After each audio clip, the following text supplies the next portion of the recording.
Each week that goes by in this 2024 NFL season, the more convinced I am that the Minnesota Vikings are true contenders. Looking back on the record prediction that I gave before the season started, 11-6, evidently I didn't give them enough credit. And we know how talented this roster is with the players that they have, the depth they have. We get it. However, it starts with the coaching. In all three phases, it has been elite. Think about this. Last Sunday's game against Green Bay. That was their first bump of the road in the season. That was technically a bad game for the Vikings, and yet they still put up 31 points. They still led from start to finish. For the most part, dominated that game. The mistakes is what you have to fix, which are totally fixable. Special teams, for example. Jalen Naylor, if you ever find yourself in a position where Brandon Powell is hurt and you have to field a punt, there's no shame in, hey, I'm out of position here. This is not going to be good. Just run out the way and let the ball land wherever it does. Totally fixable. People may want to say that Brian Flores' defense is starting to get figured out. I put that more on the shoulders of the offense. Whereas turnovers, setting up Green Bay's offense in favorable field position, a short field for the Vikings to come back onto the field and have to defend their own end zone, getting a bit cute. So I understand that Aaron Jones, we all wanted Aaron Jones to score a touchdown at Lambeau Field in his return versus the Packers. We all wanted that. However, that one play, the Sam Darnold interception, probably not a wise choice to have Aaron Jones running that deep down the field. Again, totally fixable. Learn from your mistakes. Sam Darnold, that was a bad game for him. And in his bad game, his first bad game for this team, 275 yards, 3 touchdowns, and an interception. If this is the worst version of Sam Darnold that we are going to get, the rest of the league is in trouble. I'm not going to hold back. There's no point in holding back. There's nothing wrong with addressing what we all see in front of our very eyes every Sunday. Just how dominant this team is. And on special teams, Will Reichert, the ice in his veins, a rookie kicker, by the way, which we have recent experience with a rookie kicker, Daniel Carlson, a couple of years ago. First game at Lambeau Field, his only game before he got cut, missed 2 or 3 field goals. You make one of those, you win the game. Instead, it ended in a tie. But fast forward to now, Will Reichert on the road, Lambeau Field again, and in a tight situation, Green Bay cut the lead down to 6. And they're thinking to themselves, if we can just get a stop on defense, 0 points allowed, we have a chance to get the ball back and take the lead and possibly win this game.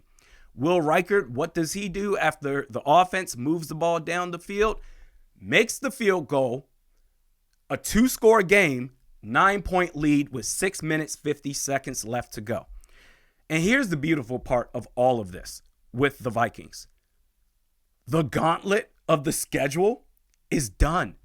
The tough part, if they can just skate on by and maybe be above 500 or just barely below, then the rest of the way they potentially have a chance. It's over with now. The rest of the schedule, I know it's any given Sunday, but realistically speaking, the rest of the schedule is cake. And that gauntlet of a schedule that they just went through, 4-0 record, point differential, plus 57. Elite. Best team in the league, even with their issues, which compared to other teams in the league and their issues, I will gladly take our issues. The only team, the only opponent the rest of the way on this schedule that you could say, okay, that's going to be interesting, the Detroit Lions, which the Vikings are setting themselves up to maybe get flexed into a couple of primetime games. I tell you what, week 18 versus Detroit, right now the schedule says TBD. That could be for the NFC North division, and that could very well be a primetime game. Every acquisition made in free agency. Maybe I'm missing somebody here that's been sucking ass. No idea. But every acquisition made in free agency, Kwesi Adolfo-Mensah has been crushing it. Everybody's been a contributor. And I mean everybody. Jerry Tillery, Blake Cashman, AVG, Jonathan Grenard, Shaq Griffin. Shaq Griffin is on pace to having his career best season. Looking at the numbers so far, giving up a 44% completion rate and got an interception against Jordan Love this past Sunday. Stephon Gilmore as well. And it's not just the free agent acquisitions, it's also the in-house development. Okay, rookie Dallas Turner, bit of a slow start, whether it's him not being available, he's hurt, or even if he is available, not really being a flash out of the pan that we want him to be. That's okay. The in-house development that you have. Patrick Jones II is playing out of his mind. And not just with him, but on the offensive side of the ball, Blake Brandel. The only issue with Blake Brandel are the penalties. Just eliminate those and you're fine. His on-field play has been great. You have potentially found your left guard of the future in-house. Jordan Addison, the return of him is huge. Jordan Addison, not only is he important to this team, but I'm going to take it a step further. You look at the landscape of the NFC, man. I'm going to sit here and say that Jordan Addison is the most valuable wide receiver two in the league. Not just in the NFC, but the entire league. Jalen Waddle on the AFC side, great player. But guess what? In terms of impact, he can't really have any because the Dolphins quarterback situation right now sucks. Devontae Smith, he's great. The Eagles are falling apart. That NFC East division right now, the Commanders are taking it. T. Higgins, great player. Cincinnati stinks.